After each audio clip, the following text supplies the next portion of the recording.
High বন্ধুরা, হাজারো ব্যস্ততার মাঝে প্রাকৃতিক সৌন্দর্য কার না ভালো লাগে। চলুন আজকে আপনাদের দেখাই খুব সহজে কিভাবে বাড়িতে ফুলের গাছ লাগাবেন। প্রথমে নিয়ে নিলাম কিছুটা মাটি, মাটির সঙ্গে সার এবং গোবর সার এবং কিছুটা ভার্মি কম্পোস্ট মিশিয়ে ভালো করে মিক্সড করে নিতে হবে। মিক্স করা হয়ে গেলে অর্ধেক টবে প্রথমে মাটিটি ভরে নিলাম। মাটিটি ভরে নিয়ে গাছটি রোপণ করলাম। রোপণ করার পরে পুরো টবে ভালো করে মাটিটি দিয়ে দিতে হবে।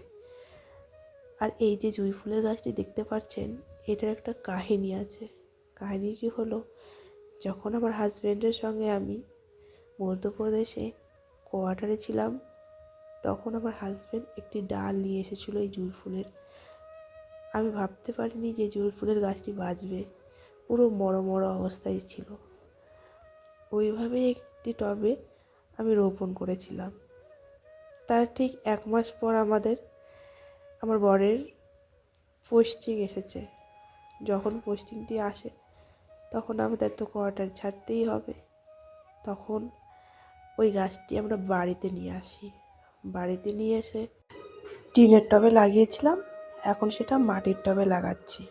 Thank you.